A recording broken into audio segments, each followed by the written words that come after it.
আবার নতুন নতুন অনেকে ইসলাম শিখার পর আপনাদের সাধারণ জনগণরা এসে বলে, ভাই সুন্নত না পড়লে কি গুনাহ হবে? ভাই সুন্নত কি পড়তেই হবে? আমি জানতে চাই আপনি সুন্নতটা না পড়ে করবেনটা কি সেটা বলেন। এত কি কাজ আছে যে আপনি সুন্নত পড়বেন না? এটা এসে জিজ্ঞাসা কখন ইমাম সাহেবরে 1টা বাজার 10 মিনিট আগে, জামাত হলো 1:30টায়, মানে জামাতের এখনো 40 মিনিট বাকি আছে। ওই টাইমে এসে কয়, হুজুর সুন্নত না পড়লে কি কিচ্ছু হবে? আরে ভাই 40 মিনিট তো এখনো আছে, আপনি কি করবেন সেটা বলেন। কিছু করবে না, উনি ফিতনা করবে এলাকায়, এটাই উদ্দেশ্য। এই জাতীয় কথা যারা বলবে আপনার সাথে পাল্টা প্রশ্ন করবেন, ভাই গুনাহ হবে না সওয়াব হবে, এটার আগে আপনার কাছে আমি জানতে চাই, আপনি বলেন আপনার জন্য জান্নাত ওয়াজিব হোক, এটা কি আপনি চান নাকি চান না? এখন বলেন মুসলমান হইলে কি বলবে? জান্নাত ওয়াজিব হোক এটাই চাই, কিন্তু এটা বলবে না কখনো যে জান্নাত ওয়াজিব হোক এটা আমি চাই না। যদি কেউ এসে আপনাকে বলে, ভাই সুন্নত না বললে কি গুনাহ হবে, আপনি এত সুন্নত করেন কেন, আপনি পাল্টা প্রশ্ন করবেন, আপনার জান্নাত ওয়াজিব হোক এটা আপনি চান কিনা? যদি বলেন হ্যাঁ, মুসলমান হিসাবে তো হাই বলবে, আর যদি না বলে তাহলে তো আপনি বলবেন, ভাই আপনি যেহেতু নাই বলছেন আপনার সাথে কথা নাই আমার।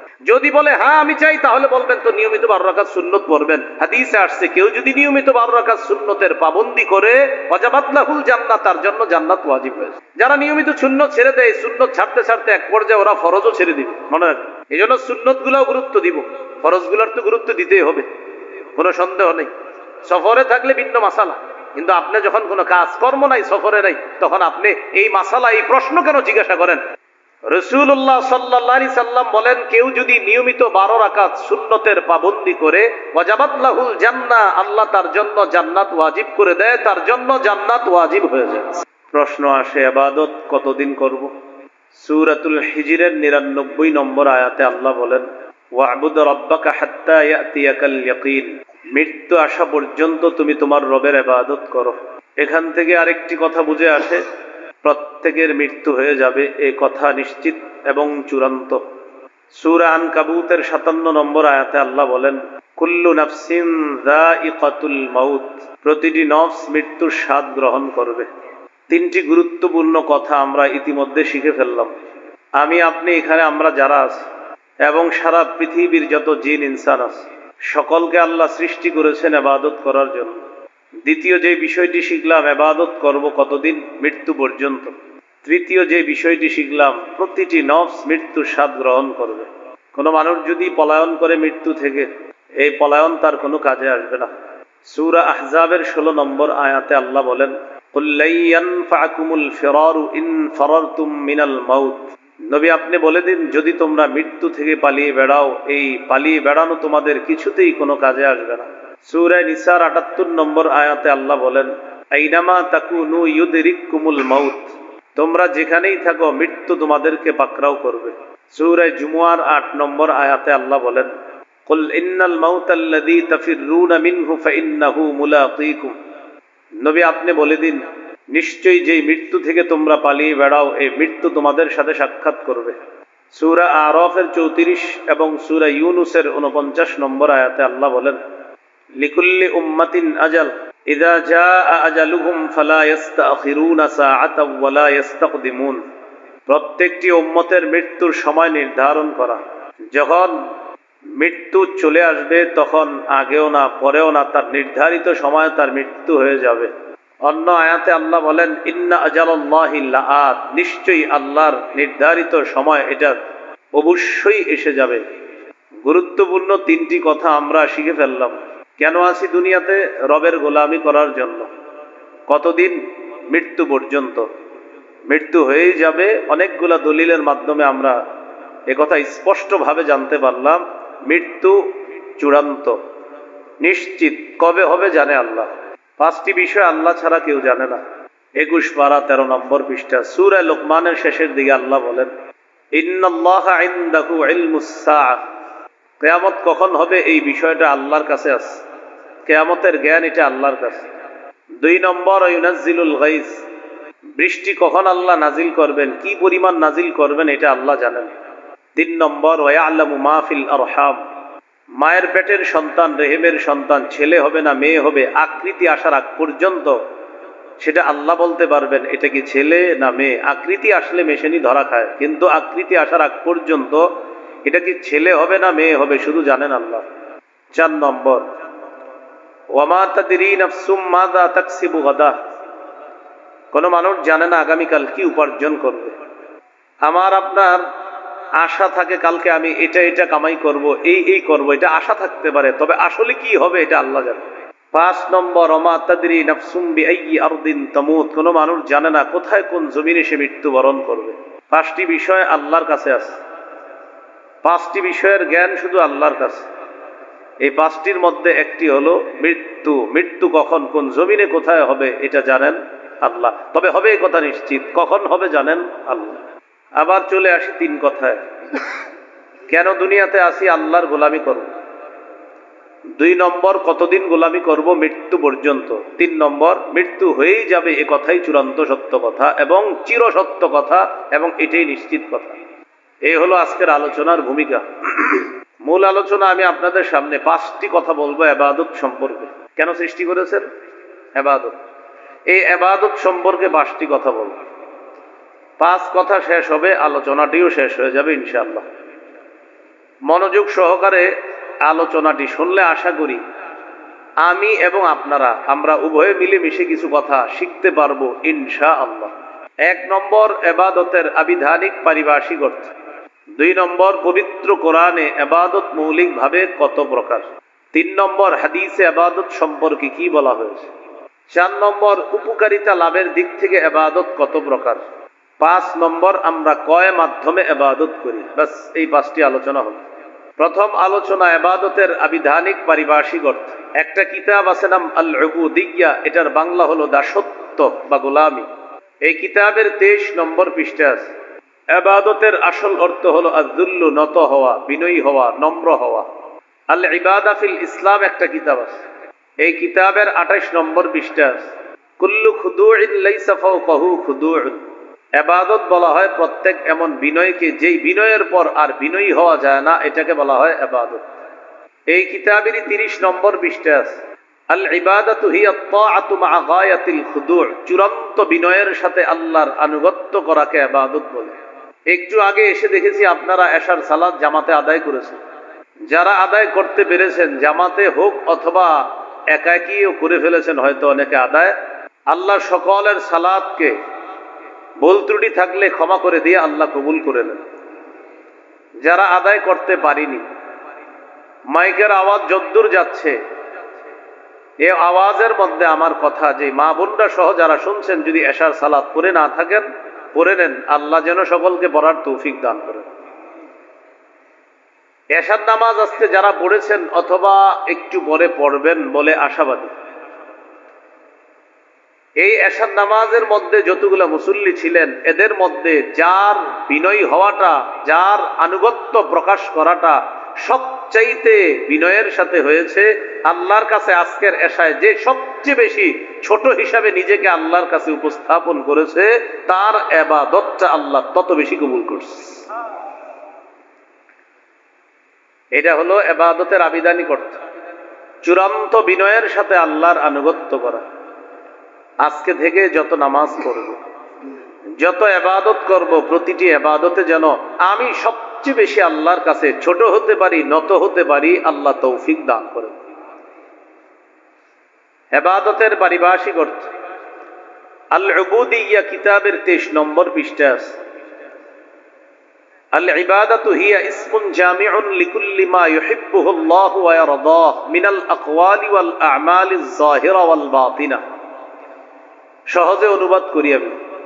আমার, আপনার, আমাদের প্রকাশ্য কথা, প্রকাশ্য কাজ, গোপন কথা, গোপন কাজ যদি আল্লাহ পছন্দ করেন, এটা ইবাদত।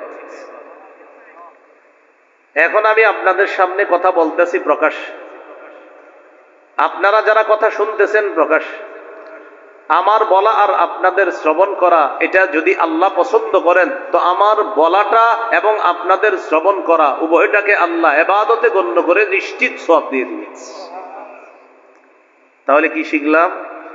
আমাদের গোপনে বলা, গোপনে করা, প্রকাশ্যে বলা, প্রকাশ্যে করা, এটা যদি আল্লাহ পছন্দ করেন, এটাই ইবাদতের মধ্যে আল্লাহ গণ্য করে নেবেন। আজকের প্রথম আলোচনা শেষ। 2 নম্বর আলোচনা। পবিত্র কোরআনে ইবাদত মৌলিক ভাবে কত প্রকার? পবিত্র কোরআনে ইবাদত মৌলিক ভাবে 2 প্রকার। 1 নম্বর আল উবুদিয়্যাতুল আম্মাহ, এটার বাংলা হলো সাধারণ দাসত্ব। 2 নম্বর আল উবুদিয়াতুল খাসসা, এটার বাংলা হলো বিশেষ দাসত্ব বা বিশেষ গোলামি। পবিত্র কোরআনে গোলামি 2 প্রকার, 1 নাম্বার সাধারণ গোলামি, 2 নাম্বার বিশেষ গোলামি। সাধারণ গোলামির মধ্যে সবাই অন্তর্ভুক্ত, যেমন আল্লাহর কিছু সিদ্ধান্ত আছে যেগুলা ইমানদাররা স্বেচ্ছায় মেনে নেয়, বেঈমানরা অনিচ্ছায় মেনে নেয়। অসুস্থ হওয়া ইমানদাররা এটা স্বেচ্ছায় মেনে নেয়, এটা ইমানদাররা মেনে নেয় যে আল্লাহর ফয়সালা, আমি অসুস্থ হয়েছি। বেঈমানরা অসুস্থ হয়, ফয়সালাটা কার? বলেন কার? কিন্তু বেঈমানরা এটা মেনে নেয় না, কিন্তু ফয়সালা কার? আল্লাহর। তো আল্লাহর এই ফয়সালা তারা ফিরাইতেও পারে না। এই যে ফিরাইতে পারে না, এর মানে না চাইলেও এখানে তারা আল্লাহর সিদ্ধান্ত মেনে নিতে হচ্ছে। এটাকে বলা হয় সাধারণ দাসত্ব। ইমানদাররা চাল খায় ডাল খায়, বেঈমানরা চাল ডাল খায়নি। বলেন চাল ডাল কে দেয়? চাল ডালের রিজিকটা আল্লাহ দেয়, এটা হলো আল্লাহর ফয়সালা। ইমানদার স্বেচ্ছায় মানে, বেঈমানরা চাল ডাল আল্লাহর থেকে নেয়, কিন্তু বেঈমানরা এটা স্বীকার করে না। এটাকে বলা হয় সাধারণ দাসত্ব। আল্লাহর কোনো ফয়সালা বেঈমানরা স্বীকার করে না যে এটা আল্লাহর, কিন্তু বাধাও দিতে পারে না। এই যে আল্লাহর ফয়সালাটা অনিচ্ছায় হলেও মেনে নিচ্ছে, এটা সাধারণ দাসত্ব বা সাধারণ গোলামি। সূরা মারইয়ামের 93 নম্বর আয়াতে আল্লাহ বলেন, ইন কুল্লু মান ফিস সামাওয়াতি ওয়াল আরদি ইল্লা আতির রহমানি আবদা। আসমান জমিনের যত মানুষ আছে, আসমান জমিনের যারা আছে, সবাই রহমানের কাছে দাস রূপে উপস্থিত হবে। সবাই রহমানের কাছে দাস হয়ে উপস্থিত হবে। 2 নম্বর বিশেষ দাসত্ব বা বিশেষ গোলামি। বিশেষ গোলামির মধ্যে সবাই অন্তর্ভুক্ত না, বিশেষ গোলামির মধ্যে শুধুমাত্র আল্লাহর বিশেষ বান্দা যারা, তারা অন্তর্ভুক্ত, তথা ইমানদাররা। বলেন আলহামদুলিল্লাহ। সূরা ফুরকানের 63 নম্বর আয়াতে আল্লাহ বলেন, ওয়া ইবাদুর রহমানিল্লাযীনা ইয়ামশুনা আলাল আরদি হাওনা। রহমানের বান্দা তারা যারা জমিনে নত হয়ে চলে, বিনয়ী হয়ে চলে। দুনিয়ার মধ্যে সবাই নত হয়ে চলে না, ইমানদার যারা আল্লাহর কাছে আত্মসমর্পণকারী মুসলমান, তারা বিনয়ী হয়ে চলে। এই বিনয়ী মানুষগুলাকে আল্লাহ বিশেষ মর্যাদায় আল্লাহর জান্নাত দান করবে, কারণ তারা বিশেষ। বলেন তারা কি? আল্লাহ আমাকে আপনাকে সকলকে বিশেষ বান্দা হয়ে যেন আল্লাহ তাআলার বিশেষ বান্দা হিসাবে জান্নাতে যেতে পারি, আল্লাহ তৌফিক দান করেন। এই হলো আজকের 2 নম্বর আলোচনা। আজকের 3 নম্বর আলোচনা, পবিত্র হাদিসে ইবাদত সম্পর্কে কি বলা হয়েছে, এই ব্যাপারে কয়েকটি দৃষ্টান্ত আমরা জানব। দৃষ্টান্ত নাম্বার 1, আবু দাউদের 1479 নম্বর হাদিস। রাসূলুল্লাহ সাল্লাল্লাহু আলাইহি ওয়াসাল্লাম বলেন, আদ-দুআউ হুয়াল ইবাদা। দোয়া করাটা এটাও একটা ইবাদত, দোয়া করাটাই ইবাদত। জুতা কিনতে গেলেন, আল্লাহকে বললেন, আল্লাহ আমি জুতা কিনবো, আমার জুতাটা যেন ভালো হয়। এটা আল্লাহকে বললেন, এই যে বললেন আল্লাহকে, এটাই ইবাদত হয়ে গেছে, সওয়াব পেয়ে গেছে। আল্লাহ আমার জুতার ফিতা ছিঁড়ে গিয়েছে, আমি জুতার ফিতা ক্রয় করার জন্য বাজারে যাচ্ছি, এটা যেন ভালো মানের একটা ফিতা পাই, এটা আল্লাহকে বলছেন আপনি। বাস এই যে বললেন, ইবাদত হয়ে গেছে, সওয়াব পেয়ে গেছে। আল্লাহ আমি একটা সুই ক্রয় করার জন্য বাজারে যাচ্ছি, আমার এই সুইটা যেন মানুষের জন্য ক্ষতিকারক না হয়, আল্লাহকে যে আপনি বললেন, এই বলাটা ইবাদতের অন্তর্ভুক্ত হয়ে গেছে। মনে থাকবে কথাগুলা? আল্লাহ আমি আমার অসুস্থ খালাকে, মামাকে দেখার জন্য রওনা করলাম, আমার সফরকে আপনি সহজ করে দিয়েন, নিরাপদ করে দিয়েন।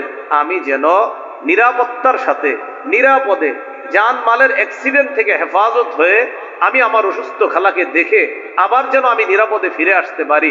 এটা আল্লাহকে আপনি বললেন, আপনি এই বলাটা ইবাদতে গণ্য হয়ে গেছে, আপনি সওয়াব পেয়ে গেছেন। এটা কি বলেন? আল্লাহকে আপনি বললেন, আল্লাহ আমি এখন একটা টিস্যু ক্রয় করব, এই টিস্যুটা যেন আমার নাকের জন্য ক্ষতিকারক না হয়, এটার ঘ্রাণ যেন আমার জন্য কোনো অস্বস্তির কারণ না হয়। এটা আল্লাহকে বললেন, এটাও আপনার ইবাদতে গণ্য হয়ে যাবে। এই জন্য বুঝাইতে চাইলাম দোয়া করা ইবাদত, ছোট থেকে ছোট এগুলাও রাসূল সাল্লাল্লাহু আলাইহি সাল্লাম বলছে আল্লাহর কাছে চাও। এই জন্য আল্লাহর কাছে খুব বেশি পরিমাণে দোয়া করা, চাওয়া। কত পরিমাণ চাইবেন? আমার পাশে যিনি বসা আলেমে দিন, তিনি যদি আমাকে ৩-৪ বার ডাক দেয়, 5 বারের বার আমি রাগ হয়ে বলবো কি হয়েছে আপনি বলেন, এতবার ডাকেন কেন, রাগ হয়ে যাবে। একবারে বলবো বলেন, আবার বলবে বলবো বলেন, আবার বলবে বলবো বলেন, আবার বললে একটু রাগ হয়ে বলবো হ্যাঁ বলেন, আবার বললে আরে কি হয়েছে বলেন। মানুষকে বারবার ডাকলে মানুষ রাগ করে, আল্লাহকে না ডাকলে আল্লাহ রাগ করে। মানুষকে বারবার ডাকলে রাগ হয়ে যায়, এত বেটার করেন বুঝলে। আল্লাহকে না ডাকলে আল্লাহ রাগ করে, সুবহানাল্লাহ। এটাই খালেক আর মাখলুকের পার্থক্য। মাখলুককে বারবার ডাকলে মাখলুক মেজাজ খারাপ করে, খালেককে না ডাকলে খালেক রাগ হয়ে যায়। মান লাম ইয়াসআলিল্লাহ ইয়াগদাব আলাইহি, রাসূলুল্লাহ সাল্লাল্লাহু আলাইহি সাল্লাম বলেন আল্লাহর কাছে না চাইলে আল্লাহ রাগ করে, মানুষের কাছে বারবার চাইলে মানুষ রাগ করে। ভিক্ষুক 1 বার 2 বার 3 4 বার 5 বার চাইলে রাগ করে বলে এই বেটা তোরে কতবার দিব, যা। আমার রবের কাছে না চাইলে রব রাগ করে। এবার আপনারা আমারে বলেন রবকে কতবার ডাকা দরকার, বলেন হিসাব ছাড়া, বলেন কতবার ডাকা দরকার? কারণ আমার রব না ডাকলে রাগ করে। এই জন্য আল্লাহর কাছে খুব বেশি দোয়া করা। এখানে গুরুত্বপূর্ণ একটি কথা আপনাদেরকে বলুন। অনেকে আছে আমরা আল্লাহর কাছে দোয়া করি, কিন্তু যেই মুহূর্তে দোয়াটা করি ওই সময় অনুযায়ী অনেক সময় আমার দোয়াটা মঞ্জুর হয় না। আল্লাহর কাছে আপনি দোয়া করে বললেন আল্লাহ আগামী মাসের 1 তারিখে আমার একটা চাকরির ইন্টারভিউ আছে, আমার ইন্টারভিউটা যেন সহজ হয়, আমি যেন চাকরিটা পেয়ে যাই। আল্লাহ আমার চাকরিটা খুব দরকার, এটা আল্লাহকে আপনি বললেন। প্রথম কথা হলো আল্লাহকে যে এই মাসে পুরা প্রতিদিন বলতেছেন, এই যতবার বলতেছেন ততবার ইবাদত হিসাবে এটা অন্তর্ভুক্ত হয়ে যাচ্ছে, আপনার ইবাদতের লিস্টে এই বলাটা যোগ হয়ে যাচ্ছে, আবার সওয়াবও পেয়ে যাচ্ছেন। এটা প্রথম কথা। দ্বিতীয় কথা, আগামী মাসের 1 তারিখে ইন্টারভিউ দিয়েছেন, চাকরি হয় না, ইন্টারভিউ ভালো হয় না।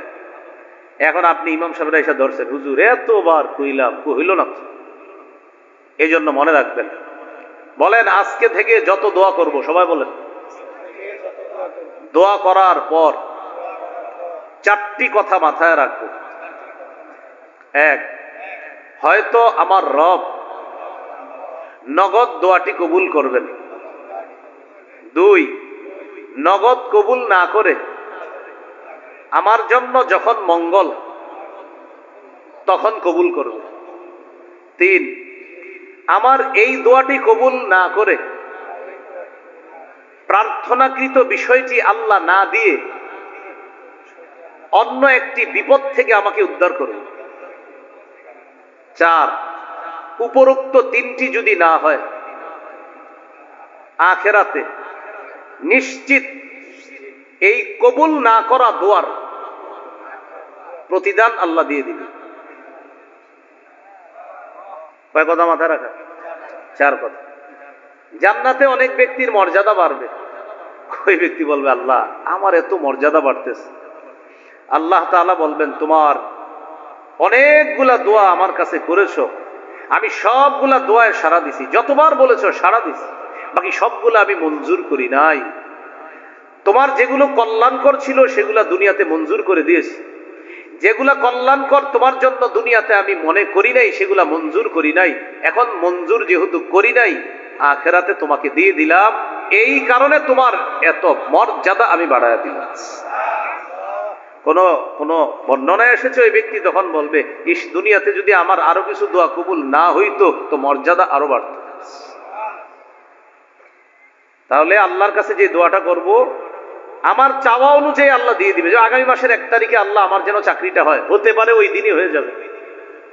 2 নাম্বার কি, ওই দিন হবে না, আমার মঙ্গল অনুযায়ী চাকরিটা হবে, তো ওই দিন চাকরিটা আমার হয় নাই। 2 মাস 3 মাস পরে আমি আরেকটা ইন্টারভিউ দিছি, ওটার বেতন 50, আগের চাকরির বেতন ছিল 30,000, 30,000 ওয়ালা চাকরিটা আল্লাহ আমাকে ব্যবস্থা করে দেয় নাই। 2 মাস পরে 50,000 বেতনের চাকরিটা আল্লাহ ব্যবস্থা করে দিছে। তাহলে বলেন তো রবের ফয়সালা কল্যাণকর কিনা? কিন্তু আমার আপনার মনে হয়েছে কি তোর চাকরিটা হইল না, 3 মাস পরে যখন 50-60 হাজার বেতনে চাকরি হয় তখন কয় আলহামদুলিল্লাহ, আল্লাহ যাক ভালো হয়েছে, আগেরটা হয়নি। হ্যাঁ, মা বাবারে গিয়ে কি বলে, আম্মা ভালো হয়েছে, আগের চাকরিটা হয় নাকি? কেন আম্মা, আগেরটা যদি হইতো ওটার বেতন ছিল 30, এখন যেটা হয়েছে আলহামদুলিল্লাহ 50,000 টাকা, আম্মা ভালো হয়েছে। তখন কি বলে, আল্লাহ যা করে ভালোর জন্য করে, এটা ঠিক না? আচ্ছা, তাহলে দোয়া করা এটা ইবাদত। সবাই বলেন দোয়া করা কি? তো আমি যত দোয়া করব সব ইবাদতে গণ্য হবে, সওয়াব তো নিশ্চিত পেয়ে যাব। হ্যাঁ, মঞ্জুর করবে কিনা আল্লাহ আমার কথাটা, এটার জন্য 4টা অপশন আমরা শিখে ফেললাম। আল্লাহ আমাদেরকে কথাগুলা মনে রাখার তৌফিক দান করেন। তিরমিজির হাদিস 2201 নম্বর হাদিস। এই হাদিসের মধ্যে আসছে রাসূলুল্লাহ সাল্লাল্লাহু আলাইহি সাল্লাম বলেন, আল ইবাদাতু ফিল হারজি কাহিজরাতিন ইলাইয়া। ফিতনার জামানায় আমার কোন উম্মত ইবাদত করা আমি নবীর কাছে হিজরত করার সমতুল্য হয়ে যাবে। আমরা এখন কলহ বিপর্যয় আর ফিতনার জামানায় আছি।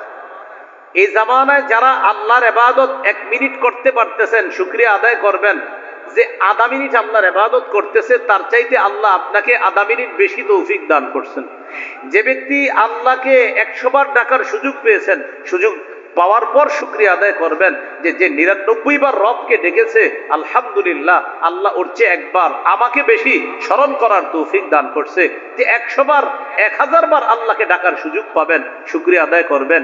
999 বার যে রবকে স্মরণ করতে পারছে, শুকরিয়া আল্লাহ আপনি তার চেয়ে একবার বেশি আমাকে তৌফিক দিয়েছেন। বুঝাইতে চাইলাম, মসজিদে যিনি আইসা আধা ঘন্টা বসে আছেন, আপনি শুকরিয়া আদায় করবেন ওই ব্যক্তির চেয়ে আল্লাহ আপনাকে বেশি তৌফিক দান করেছেন যে 25 মিনিট মসজিদে ছিল।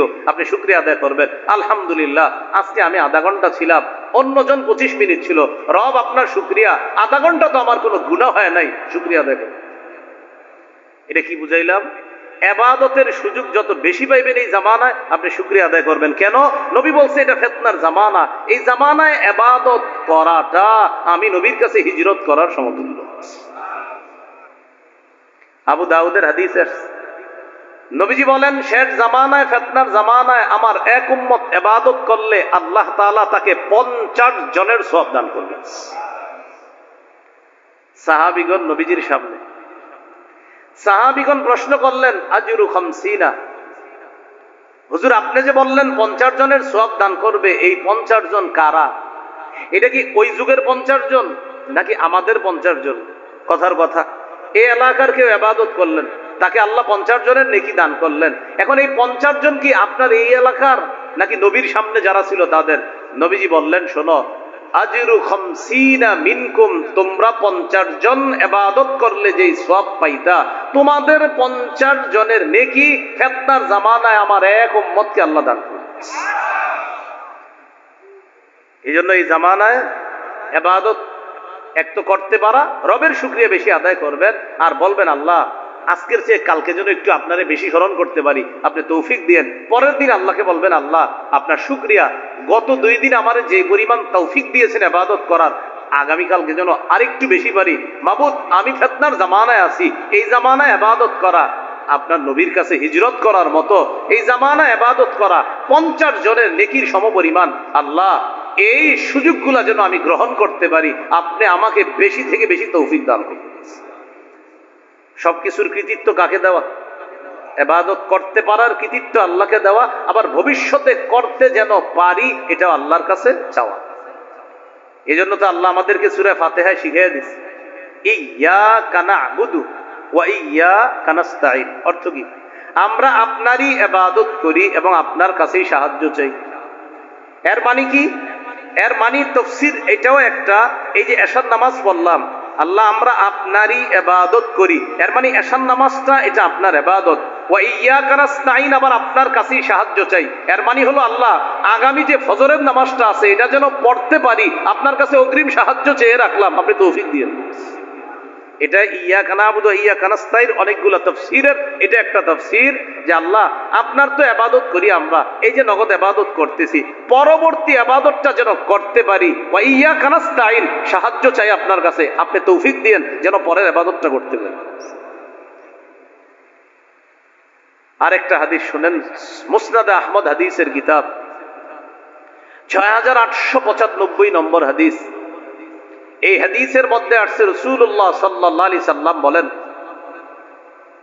ইন্নাল আবদা ইযা কানা আলা তরিকাতিন হাসানাতিন মিনাল ইবাদাহ সুম্মা মারিদা কিলা লিল মালাকিল মুআক্কাল বিহি উকতুব বিমিসলি আমালিহি ইযা কানা তলিকা।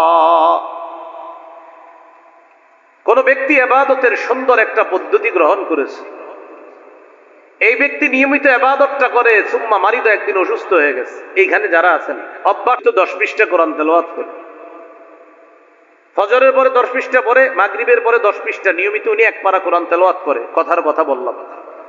অথবা সকালে 5 পৃষ্ঠা, সন্ধ্যায় 5 পৃষ্ঠা, এইভাবে নিয়মিত 10 পৃষ্ঠা কোরআন তথা আধা পারা কোরআন পড়ে নিয়মিত। এখন এই ব্যক্তি ইবাদত করে, প্রতিদিন কোরআন পড়ে, রব খুশি হয়, একদিন অসুস্থ হয়ে গেছে, এই দিন আর কোরআন পড়তে পারতেছে না। হাদিসে আসছে, নবীজি বলেন, কোন বান্দা যদি ইবাদতের সুন্দর একটা পদ্ধতি গ্রহণ করার পর অসুস্থ হয়ে যায়, আর যদি সে ওই ইবাদতটা করতে না পারে, আপনি প্রতিদিন কোরআন পড়তেন, হঠাৎ আজকে অসুস্থ হয়ে গেছেন, আজকে ইবাদতটা করতে পারেন না, আপনি যেই টাইমে কোরআনটা পড়তেন ওই টাইমে উজরের কারণে শুয়ে আছেন, আল্লাহ ফেরেশতাকে বলে, ও ফেরেশতা, আমার বান্দা সুস্থ থাকলে আজকে ইবাদত করত, ও মাযুর, উজরের কারণে আজকে ইবাদত করতে পারতেছে না, সমস্যা কি? আমি আল্লাহ তো কম দিতে পারি না। ও এই টাইমে অন্যান্য দিন ইবাদত করলে যে সওয়াবগুলা লেখতা, আজকেও ইবাদত না করলেও অতীতের সওয়াবগুলার মতো আজকেও সওয়াব লিপিবদ্ধ করে দেয়। এজন্য বলেন ইবাদত করবেন নি? সবাই বলেন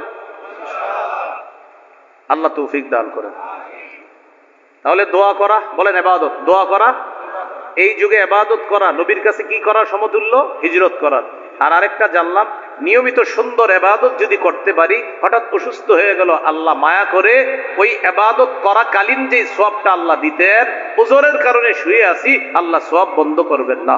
সুবহানাল্লাহ।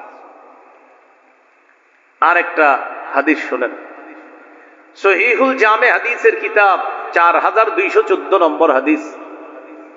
এই হাদিসের মধ্যে আসছে, ফাদলুল ইলমি আহাব্বু ইলাইয়া মিন ফাদলিল ইবাদাহ। সাধারণ জনগণের নফল ইবাদতের মর্যাদার চাইতে আলেমের ইলম অন্বেষণের মর্যাদা আমি নবীর কাছে আরো বেশি দামি। সুবহানাল্লাহ। সাধারণ জনগণের নফল ইবাদতের মর্যাদা অনেক বেশি। আলেম ইলম অন্বেষণ করে ঘরে বৈশা বৈশা, এই আলেমের ইলম অন্বেষণের মর্যাদা সাধারণ জনগণের নফল ইবাদতের মর্যাদার চাইতে ক্ষেত্র বিশেষ নবীর কাছে বেশি প্রিয়, বেশি দামি। এটার কারণ কি? একজন আলেমের ইলম অন্বেষণ করার পর, সঠিক বিদ্যা অর্জন করার পর, তার এই সঠিক বিদ্যা একটা জাতির পরিবর্তন হয়, একটা সমাজের পরিবর্তন হয়। এই জন্য আলেমের ইলম অন্বেষণের মর্যাদা, আল্লাহ রাসূল বলেন, সাধারণ জনগণের নফল ইবাদতের মর্যাদার চেয়ে আরো বেশি। কারণ আলেমের এক কথায় একটা জাতির মধ্যে পরিবর্তন এসে যেতে পারে। এটা হলো আলেমের ইলম অন্বেষণের একটা আলাদা পাওয়ার। সঠিক বিদ্যার কারণে একটা জাতিকে আল্লাহ পরিবর্তন করে দেন। আল্লামা আহমদ শফী রহমতুল্লাহ আলাইহি এক আহ্বানে পুরা বাংলাদেশের মুসলমান এক হয়েছিল কিনা বলে? তাহলে আলেমের ইলম অন্বেষণ ক্ষেত্র বিশেষ, আলেমের মর্যাদা আল্লাহর কাছে অনেক বেশি। তো যাই হোক, এর মানে আপনারা ইবাদত ছেড়ে দিয়ে না। হাদিসের অনুবাদ কি? সাধারণ জনগণের নফল ইবাদতের মর্যাদা, মর্যাদা তো অবশ্যই আছে। তো বলছে আলেমের ইলম অন্বেষণের মর্যাদা, এটাও ইবাদত। সাধারণ জনগণ নফল নামাজ পড়া, এটাও ইবাদত। আলেম ইলম অন্বেষণ করা, এটাও ইবাদত। উভয়টা ইবাদত। নবী বলেন ক্ষেত্র বিশেষ আলেমের ইলম অন্বেষণ নামক ইবাদত যেটা, এটার মর্যাদা আমার কাছে আরো বেশি। সুবহানাল্লাহ। আল্লাহ আমাদেরকে কথাগুলা মনে রাখার তৌফিক দান করেন। এই হলো হাদিসে ইবাদত সম্পর্কে কিছু গুরুত্বপূর্ণ বিষয় আমরা জানলাম। 1 নম্বর আলোচনা গেল আবিধানিক পারিভাষিক অর্থ। 2 নম্বর আলোচনা গেল পবিত্র কোরআনে ইবাদত গোলামি বা দাসত্ব 2 প্রকার। 3 নম্বর আলোচনা গেল পবিত্র হাদিসে ইবাদতের প্রায়োগিক অর্থ। আমরা 4টি হাদিস থেকে ইবাদত সম্পর্কে কিছু ব্যবহার হাদিস থেকে আমরা জেনে নিলাম। আজকের 4 নম্বর আলোচনা, এটা আমার সাথে একটু বলেন। সওয়াব কামাই করার দিক থেকে ইবাদত দুই প্রকার, অর্থাৎ আমরা দুই মাধ্যমে ইবাদত করে সওয়াব কামাই করি। এক, নিজে ইবাদত করে সওয়াব কামাই করি। দুই, অন্যের সাহায্যে ইবাদত করে সওয়াব কামাই করি। যেমন ফজরের নামাজের আগে সুন্নত কয় রাকাত? জোহরের আগে, জোহরের পরে, ফজরের আগে 2, জোহরের আগে 4, হলো কত? জোহরের পরে 2 হলো কত? মাগরিবের পরে 2 কত হলো? এশার পরে 2 কত হলো? 12। এই 12 রাকাত সুন্নত কি জামাতে পড়েন না একা একা? একা একা। তাহলে এই সুন্নত একা একা ইবাদত করি, এই ইবাদতের সওয়াবটা আমি নিজে কইরা পাই। সুবহানাল্লাহ। রাসূলুল্লাহ সাল্লাল্লাহু আলাইহি সাল্লাম বলেন, কেউ যদি নিয়মিত 12 রাকাত সুন্নতের পাবন্দি করে, ওয়াজাবাত লাহুল জান্নাহ, আল্লাহ তার জন্য জান্নাত ওয়াজিব করে দেয়, তার জন্য জান্নাত ওয়াজিব হয়ে যায়। নিয়মিত কয় রাকাত সুন্নত পড়ব? ইদানিং কালে আবার নতুন নতুন অনেকে ইসলাম শিখার পর আপনাদের সাধারণ জনগণরা এসে বলে, ভাই সুন্নত না পড়লে কি গুনাহ হবে? এটা আপনাদেরকে বুঝাবে। এই জাতীয় কথা যারা বলবে, আপনি সাথে পাল্টা প্রশ্ন করবেন, ভাই গুনাহ হবে না সওয়াব হবে? এটার আগে আপনার কাছে আমি জানতে চাই, আপনি বলেন আপনার জন্য জান্নাত ওয়াজিব হোক, এটা কি আপনি চান নাকি চান না? এখন বলেন মুসলমান হইলে কি বলবে? জান্নাত ওয়াজিব হোক এটাই চাই, কিন্তু এটা বলবে না কখনো যে জান্নাত ওয়াজিব হোক এটা আমি চাই না। যদি কেউ এসে আপনাকে বলে, ভাই সুন্নত না বললে কি গুনাহ হবে, আপনি এত সুন্নত করেন কেন, আপনি পাল্টা প্রশ্ন করবেন, আপনার জান্নাত ওয়াজিব হোক এটা আপনি চান কিনা? যদি বলেন হ্যাঁ, মুসলমান হিসাবে তো হাই বলবে, আর যদি না বলে তাহলে তো আপনি বলবেন, ভাই আপনি যেহেতু নাই বলছেন আপনার সাথে কথা নাই আমার। যদি বলে হ্যাঁ আমি চাই, তাহলে বলবেন তো নিয়মিত 12 রাকাত সুন্নত পড়বেন। হাদিসে আসছে, কেউ যদি নিয়মিত 12 রাকাত সুন্নতের পাবন্দি করে, ওয়াজাবাত লাহুল জান্নাহ, তার জন্য জান্নাত ওয়াজিব হয়েছে। তাহলে বলেন সুন্নত সম্পর্কে প্রশ্ন না আমল? বলে না, সুন্নত সম্পর্কে প্রশ্ন হবে না আমল হবে? আমল হবে। মানে অর্থাৎ আপনি যাতে বলেন না আপনি সুন্নত করেন না, কিছু হবে না, মানে এরকম একটা অবস্থা। আল্লাহ আমাদেরকে হেফাজত করেন। যারা নিয়মিত সুন্নত ছেড়ে দেয়, সুন্নত ছাড়তে ছাড়তে এক পর্যায়ে ওরা ফরজও ছেড়ে দিবে, মনে রাখবেন। এই জন্য সুন্নত গুলাও গুরুত্ব দিব, ফরজ গুলোর তো গুরুত্ব দিতেই হবে, কোনো সন্দেহ নেই। সফরে থাকলে ভিন্ন মাসালা, কিন্তু আপনি যখন কোনো কাজ কর্ম নাই, সফরে নাই, তখন আপনি এই মাসালা, এই প্রশ্ন কেন জিজ্ঞাসা করেন, ভাই সুন্নত কি পড়তেই হবে? আমি জানতে চাই আপনি সুন্নতটা না পড়ে করবেনটা কি সেটা বলুন।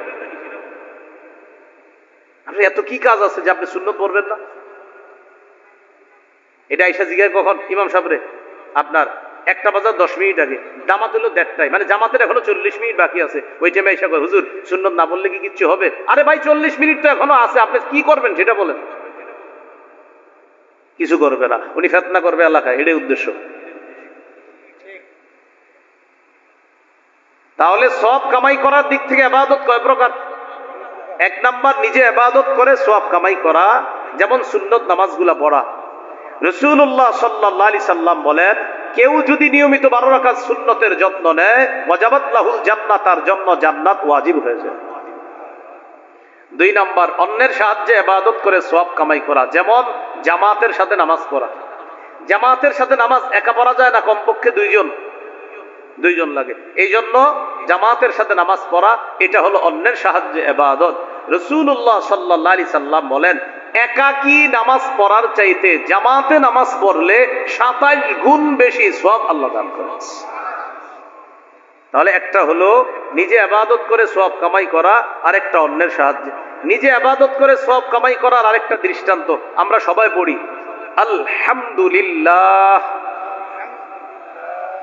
এই যে আপনারা নিজে নিজে পড়েন আলহামদুলিল্লাহি রাব্বিল আলামিন, যতটা অক্ষর আছে প্রতিটা অক্ষরে আপনি সওয়াব পেয়ে যাবেন। তিরমিজির 2910 নম্বর হাদিস, রাসূলুল্লাহ সাল্লাল্লাহু আলাইহি সাল্লাম বলেন, মান ক্বারাআ হারফাম মিন কিতাবিল্লাহ ফালাহু বিহি হাসানা ওয়াল হাসানাতু বিআশরি আমসালিহা।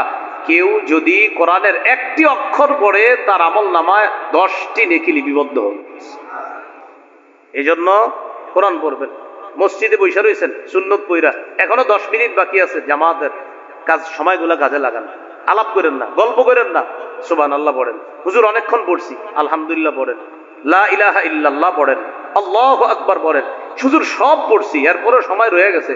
সামনে মসজিদের সামনে কোরআন আছে, আমপারা আছে, ওইটা নেন, আমপারার সূরাগুলা বৈশা বৈশা পড়েন, যেগুলা পারেন আবার পড়েন, যতবার পারেন পড়েন। কুল হুয়াল্লাহ 3 বার পড়েন, একবার পড়েন 10 পারা কোরআনের সওয়াব, আরেকবার পড়েন কোরআনের 2/3 সওয়াব, আরেকবার পড়েন আবার কোরআনের আপনার পুরা 30 পারা কোরআনের সওয়াব। তো আপনি এইভাবে সূরা ইখলাস পড়তে থাকেন, 10 বার সূরা ইখলাস পড়েন, জান্নাতে একটা ঘর নির্মাণ হয়ে যায়। তো আপনার 10 মিনিট বাকি আছে, গল্প গুজব না করে জান্নাতে ঘর বানাইতে থাকেন। কি করবেন? দুনিয়াতে না পারলেও জান্নাত বানাইতে থাকেন। কুল হুয়াল্লাহু আহাদ কয়বার? 10 বার। 10 বার পড়বেন, জান্নাতে একটা ঘর। 10 বার পড়বেন, জান্নাতে একটা ঘর। সুবহানাল্লাহ। এই জন্য মাঝে মাঝে 10 তলা 20 তলার দিকে যখন দুনিয়াতে তাকাইবেন, তাকানোর পর মনের মধ্যে যখন আফসোস আসবে, 10 তলা বিল্ডিংটা যদি আমার হইতো, সাথে সাথে 10 বার সূরা ইখলাস পড়বেন, পইরা 10 তলার দিকে তাকায় বলবেন, তুমি 10 তলা তো কি হইছে, আমিও জান্নাতে একটা বানাইছি। তোমারটা ক্ষণস্থায়ী, আমারটা চিরস্থায়ী। সুবহানাল্লাহ। কি মনে থাকবেন ইনশাআল্লাহ? জান্নাতের যেটা ওটা কি চিরস্থায়ী, আর দুনিয়ারটা মনে। তো যখন দেখবেন বড় বড় বাড়ির দিকে তাকায় মনে আফসোস আসে, তখন কি করবেন? আর আউযুবিল্লাহ বিসমিল্লাহ পইরা কুল হুয়াল্লাহ 10 বার পইরা তখন মনে মনে বলবেন, এটা ক্ষণস্থায়ী, আমি যেটা নির্মাণ করেছি ইনশাআল্লাহ আমি যদি আল্লাহর কাছে সেটা পেয়ে যাই, সেটা হবে চিরস্থায়ী। সুবহানাল্লাহ। সময়গুলো কাজে লাগাবো তো ইনশাআল্লাহ। তাহলে নিজে ইবাদত করে সওয়াব কামাই করা, আর একটা অন্যের সাহায্যে ইবাদত করে সওয়াব কামাই করা। অন্যের সাহায্যে ইবাদত করে সওয়াব কামাই, যেমন আরেকটা দৃষ্টান্ত সহিহ বুখারীর বর্ণনা 5353 নম্বর হাদিস। রাসূলুল্লাহ সাল্লাল্লাহু আলাইহি সাল্লাম বলেন, আস-সাঈ আলাল আরমিলাতি ওয়াল মিসকিন কাল মুজাহিদি ফি সাবিলিল্লাহ আও আস-সাইমিন নাহার আল কাইমিল লাইল আল কানিতি বিআয়াতিল্লাহ। কোন ব্যক্তি অসহায় মানুষের সহযোগিতায় এগিয়ে যাওয়া, বিধবা নারীর সহযোগিতায় এগিয়ে যাওয়া, আল্লাহর রাস্তায় মুজাহিদ জিহাদ করলে যে সওয়াব, কোন ব্যক্তি সারাদিন নফল রোজা রাখলে যে সওয়াব, সারা রাত তাহাজ্জুদ পড়লে যে সওয়াব, অসহায় আর বিধবাদের সহযোগিতায় এগিয়ে গেলে এই সবগুলার সওয়াব আল্লাহ এই এক ব্যক্তিকেই দান করবেন। এটা অন্যের সাহায্যে সওয়াব। আল্লাহ আমাদের সকলকে ইবাদত করে যে সওয়াব কামাই করার সিস্টেমটা, একটা হলো নিজে ইবাদত করে প্রচুর সওয়াব কামাই করব, আর একটা হলো অন্যের সাহায্যে ইবাদত করে যে সওয়াবগুলা, সেগুলো আমরা কামাই করার চেষ্টা করব। আল্লাহ তাআলা তৌফিক দান করেন। আজকের সর্বশেষ আলোচনা, পঞ্চম আলোচনা, এটা আমার সাথে একটু বলেন যেন মনে থাকে। বলেন, মাধ্যম হিসাবে ইবাদত 5 প্রকার, অর্থাৎ আমরা 5 মাধ্যমে ইবাদত করি। 1 কলব দিয়ে, 2 মুখ দিয়ে, 3 শরীর দিয়ে, 4 অর্থ সম্পদ দিয়ে, 5 শরীর এবং অর্থ দিয়ে। কয় মাধ্যমে ইবাদত করি? আমি আরেকবার বলি, এবার আপনারা বলবেন না, খালি শুনবেন, পরের বার আপনারা বলবেন। আমি বলছি, আমরা 5 মাধ্যমে ইবাদত করি। 1 কলব দিয়ে, 2 মুখ দিয়ে, 3 শরীর দিয়ে, 4 অর্থ সম্পদ দিয়ে, 5 শরীর এবং অর্থ সম্পদ দিয়ে। এবার আপনারা বলেন, কয় মাধ্যমে ইবাদত করি? 1 নম্বর, 2 নম্বর, 3 নম্বর, 4 নম্বর, মাশাআল্লাহ, 5 নম্বর। 1 নম্বর, এটাকে বলে আত্মিক ইবাদত। বলেন, কি বলে? মানে আত্মার সাথে সম্পর্ক। 2 নম্বর কি দিয়ে? এটাকে বলে মৌখিক ইবাদত। 3 নম্বর কি দিয়ে? এটাকে বলে শারীরিক ইবাদত। 4 নম্বর কি দিয়ে? এটাকে বলে আর্থিক ইবাদত। 5 নম্বর কি দিয়ে? এটাকে বলে আর্থিক এবং শারীরিক ইবাদত। তাহলে এবার আসি মূল আলোচনায়। কয় মাধ্যমে ইবাদত করি? 1 নম্বর কি দিয়ে? কলব দিয়ে। এটাকে কি বলে? আত্মিক ইবাদত। যেমন বিশুদ্ধ নিয়ত করা, এটা কলবের ইবাদত। এশার নামাজ পড়ার জন্য বের হয়েছেন, মসজিদে এসে এশার নামাজ পড়বেন, ঘর থেকে আজান শোনার পর শুধু নিয়ত করলেন এখনই বের হবো এশার নামাজ পড়ার জন্য। নিয়ত করার সাথে সাথে এই নিয়তটা ইবাদতে গণ্য হয়ে সওয়াব পেয়ে গেছেন। সহিহ বুখারীর 1 নম্বর হাদিস, ইন্নামাল আমালু বিন্নিয়াত, আমলের প্রতিদান নিয়তের সাথে। আমলের প্রতিদান নিয়তের সাথে। কিসের সাথে? নিয়তের সাথে। এখানে অনেক ছাত্র আছেন, এই মাদ্রাসার ছাত্র যারা আছি, মনে রাখবো, আমরা যারা পড়াশোনা করব মৌলিক 4টি নিয়ত থাকতে হবে আমাদের। বলেন, এলমে দ্বীন অর্জন করব, কয় নিয়ত থাকবে? 4 নিয়ত। 1 নম্বর নিয়ত, আল্লাহকে খুশি করা। এক নম্বর নিয়ত কাকে খুশি করা? আল্লাহকে খুশি করা। এটা এক নম্বর নিয়ত থাকবে, আল্লাহকে খুশি করা। না, আল্লাহর খুশি ছাড়া আপনি ইলম অর্জন করতে পারবেন না। নাসাইর হাদিস 3140 নম্বর হাদিস, রাসূলুল্লাহ সাল্লাল্লাহু আলাইহি সাল্লাম বলেন, ইন্নাল্লাহা লা ইয়াকবালু মিনাল আমালি ইল্লা মা কানা লাহু খালিসা ওয়া বাতুগিয়া বিহি ওয়াজহুহু। আল্লাহ ততক্ষণ বান্দার ইবাদত আমল কবুল করেন না যতক্ষণ সেটা ইখলাসের সাথে না হবে এবং আল্লাহকে খুশি করার জন্য না হবে। তাহলে বলেন তো, ইলমে দ্বীন অর্জন করব, মৌলিক কয়টা নিয়ত থাকবে? এক নাম্বার কাকে খুশি করার নিয়ত? আল্লাহকে। দুই নাম্বার, আমি যে ইলম শিখলাম এই ইলম অনুযায়ী আমি আমল করব, এটা দুই নাম্বার নিয়ত। তিরমিজির হাদিস 2416 নম্বর হাদিস, রাসূলুল্লাহ সাল্লাল্লাহু আলাইহি সাল্লাম বলেন, লা তাজুলু কদামা ইবনি আদম হাত্তা ইউসআলা আন খামস। কিয়ামতের ময়দানে আদম সন্তানের দুই পা নড়বে না 5টি প্রশ্ন করার আগ পর্যন্ত। এক নম্বর প্রশ্ন জীবন সম্পর্কে, দুই নম্বর যৌবন সম্পর্কে, তিন নম্বর সম্পদ সম্পর্কে, মিন আইনা ইকতাসাবা, সম্পদ কোত্থেকে কামাই করেছে, চার নাম্বার অফিমা আনফাকা, কোথায় ব্যয় করেছে, তিন নাম্বারটা কোথা থেকে আয় করেছে, চার নাম্বার কোন খাতে ব্যয় করেছে। গুরুত্বপূর্ণ কথা।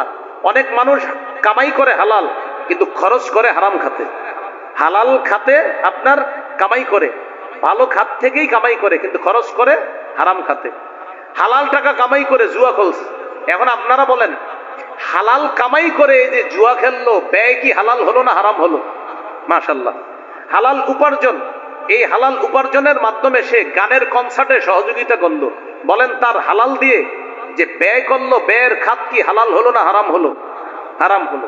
এই জন্য খাত হালাল হতে হবে, ইনকামের উপার্জন যেখান থেকে করা এটাও হালাল হতে হবে, আর যেখানে ব্যয় করা এটাও হালাল হতে হবে। তিন নাম্বার, তুমি কোথা থেকে কামাই করেছো। চার নাম্বার, কোন খাতে ব্যয় করেছে।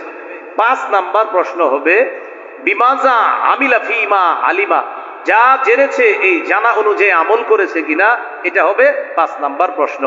তাহলে বলেন তো, একটু আপনাদেরকে পরীক্ষা করি, কয় নিয়তে ইলমে দ্বীন শিক্ষা করবে? এক, কাকে খুশি করা। দুই নাম্বার, ইলম অনুযায়ী আমল করা।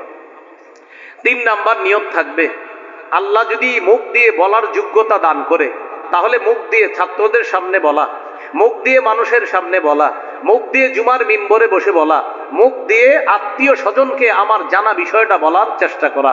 এটা তিন নাম্বার নিয়ত থাকবে। এটা থাকবে তিন নাম্বার নিয়ত। এটাই রাসূল সাল্লাল্লাহু আলাইহি সাল্লাম বলেছেন, বাল্লিগু আন্নী ওয়ালাউ আয়া, আমার পক্ষ থেকে একটি আয়াত জানলেও সেটা তোমরা পৌঁছিয়ে দাও। আল্লাহ নবীকে বলেছেন, ইয়া আইয়ুহার রাসূল বাল্লিগ মা উনজিলা ইলাইকা মির রাব্বিক, হে রাসূল, আপনার কাছে যা অবতীর্ণ করা হয়েছে এটা আপনি প্রচার করেন, তাবলীগ করেন।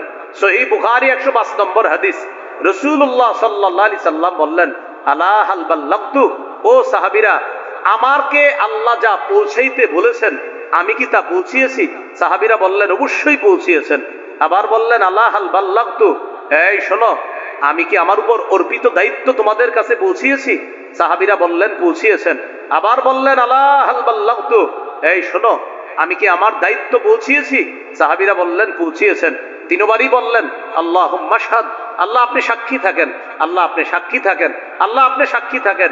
ওরা বলছে, আপনার যে দায়িত্ব আমাকে আপনি দিয়েছেন এটা আমি যথাযথভাবে পৌঁছিয়ে দিয়েছি।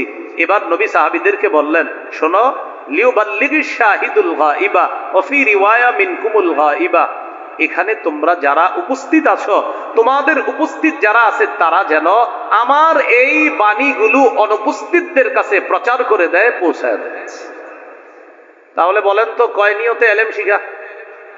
এক, কাকে খুশি করা। দুই নাম্বার, ইলম অনুযায়ী। তিন নাম্বার, আল্লাহ বলার যোগ্যতা দিলে এটা বলে অন্যের কাছে প্রচার করা। চার, আল্লাহ যদি লেখার যোগ্যতা দান করে লেখার মাধ্যমে এই কথা অন্যের কাছে প্রচার করা। কিতাব লেখা হতে পারে, অথবা আপনি বিভিন্ন আর্টিকেল লেখেন, এই লেখার মাধ্যমে হতে পারে। এই হলো আপনার চারটা নিয়ত থাকবে। তাহলে আসেন, ইবাদত করি কয় মাধ্যমে? ভুলে গেছে। পাঁচ। ইবাদত করি কয় মাধ্যমে? এক, কি দিয়ে? মাশাআল্লাহ। নিয়ত কিসের ইবাদত? কলবের। এই তো, নিয়ত কিসের ইবাদত? কলবের। আরেকটা আছে কলবের ইবাদত, ইখলাস। বলেন, ইখলাস কিসের ইবাদত? কলবের ইবাদত। ইখলাস দেখা যায়? দেখানো যায়?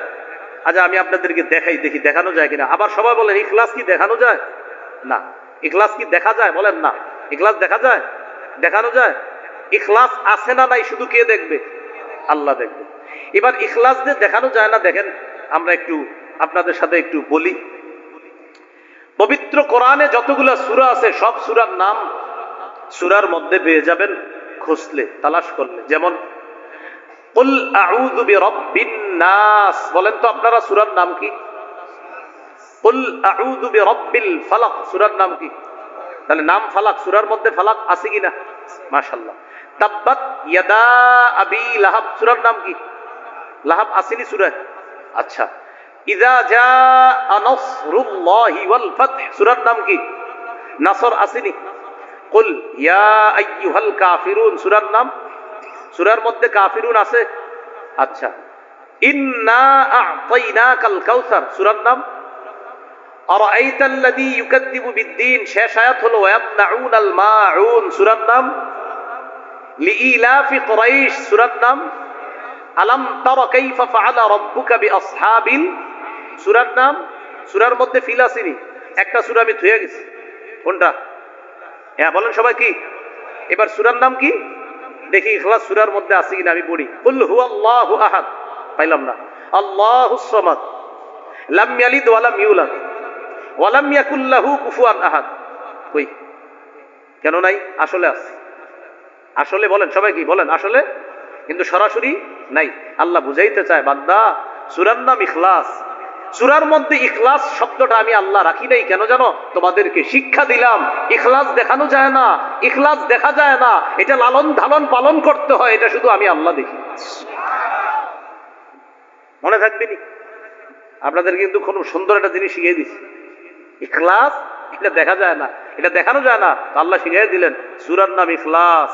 সূরার মধ্যে তোমরা পরতে পরতে ইখলাস পাবা, কিন্তু ডাইরেক্ট শব্দটা পাবা না। কুল হুয়াল্লাহু আহাদ আয়াত ইখলাস পাবা, খোঁজো যে আল্লাহ এক, এটা মন থেকে থাকতে হবে, আল্লাহ এক মানে ইখলাসের সাথে হতে হবে। আল্লাহুস সামাদ, আল্লাহ অমুখাপেক্ষী, এটা ইখলাসের সাথে হতে হবে। লাম ইয়ালিদ ওয়া লাম ইউলাদ, তিনি জন্ম দেন না, জন্ম নেন না, বা এই বিশ্বাস ইখলাসের সাথে হতে হবে। ওয়া লাম ইয়াকুল লাহু কুফুয়ান আহাদ, তার সমকক্ষ কেউ নাই, এটা ইখলাসের সাথে হতে হবে। তো আল্লাহ বুঝাইতে চায় ইখলাসের সাথে হবে, এটা কোথায়? তোমার কলবে হবে। এই জন্য সূরার নাম ইখলাস। আমি এটা সূরার মধ্যে রাখি নাই, দেখাই নেই, কারণ ইখলাস দেখানো যায় না, দেখা যায় না, এটা এখানে রাখতে হয়, এটা শুধু আমি আল্লাহ দেখি। মনে থাকবে নি? কয় মাধ্যমে ইবাদত করি? এক কি দিয়ে? কলব দিয়ে। নিয়ত কিসের ইবাদত? কলবের। ইখলাস কিসের ইবাদত? মাশাআল্লাহ, কলবের ইবাদত। আরেকটা আছে, বলেন বিশ্বাস, কলবের ইবাদত। আমার সাথে বলেন লা ইলাহা ইল্লাল্লাহ।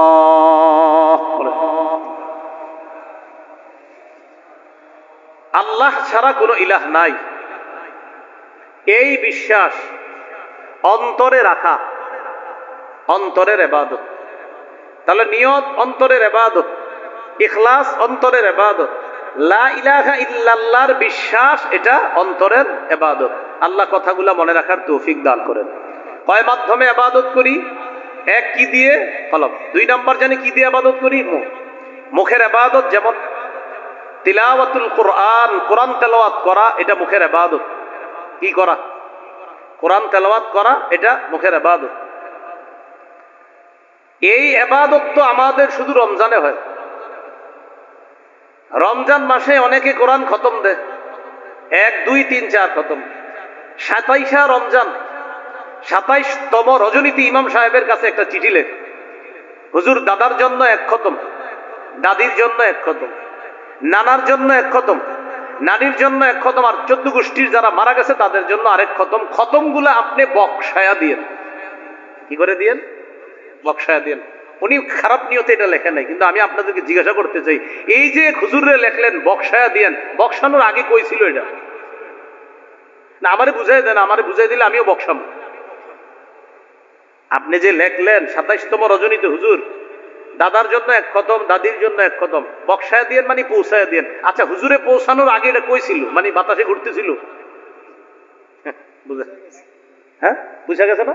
তো আপনি কেন আবার লিখতেছেন বকশায়া দিয়েন? এটা লিখবেন হুজুর আমি 3 খতম 4 খতম কোরআন পড়েছি, মানুষ হিসাবে নিশ্চিত আমার অনেক ভুল হয়ে গেছে হুজুর, আমি আল্লাহর কাছে বলছি আল্লাহ যেন মাফ করে। আপনি একটু আল্লাহকে আমার জন্য বললেন, আল্লাহ যেন আমার ভুলগুলো মাফ করে দিয়ে আমার এই পূর্ণ খতমকে আল্লাহ কবুল করে নেয়, এই কথাটা আল্লাহ বলি। তাহলে এইভাবে আমরা এখন থেকে দোয়া চাইবো। এটা না বলা বক্সায় দেন, উনি বক্সানোর কে?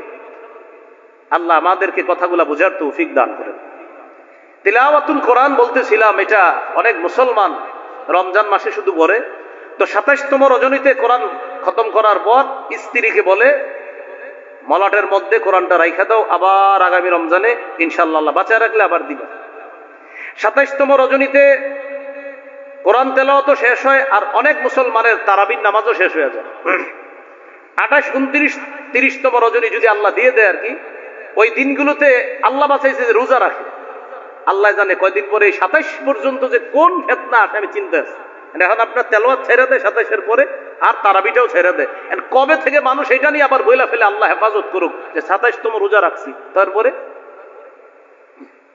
এখন আপনারা বলেন 27তম রোজার পরে তারাবি আসেনি আরো, তো বলেন ওই পরের দিনেই 27তম রজনীতে মসজিদ ভৈরা মাঠেও মুসল্লি, 28তম রজনীতে 1.5 কাতার। কোথায় গতকালকের মুসল্লিরা কোথায় গেল? তো ভাই এই ভুলগুলো করেন না, তারাবি পড়বেন। রমজান মাস যতদিন রাখছে আল্লাহ ততদিন তারাবি। আল্লাহ আমাদেরকে মনে রাখার তৌফিক দান করেন।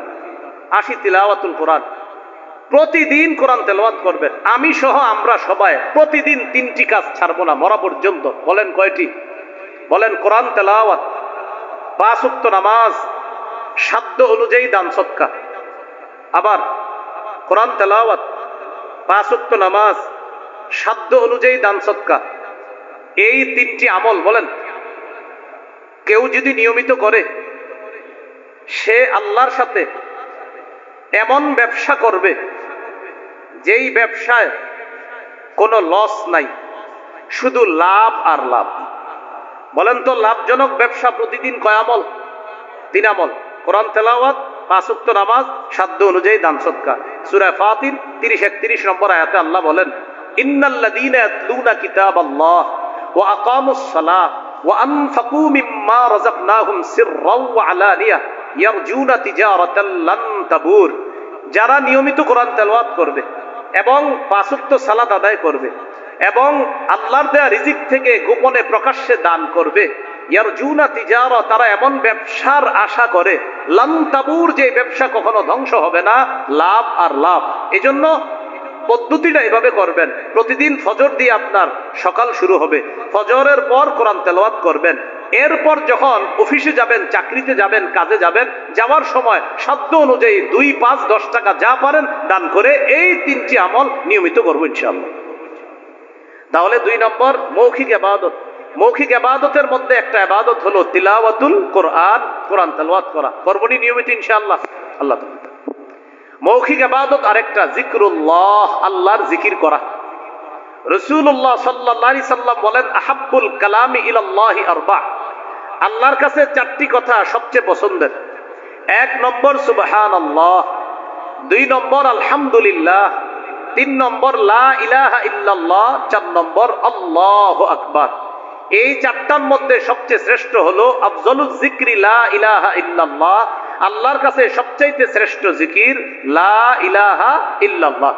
তিরমিজির হাদিস 3592 নম্বর হাদিস।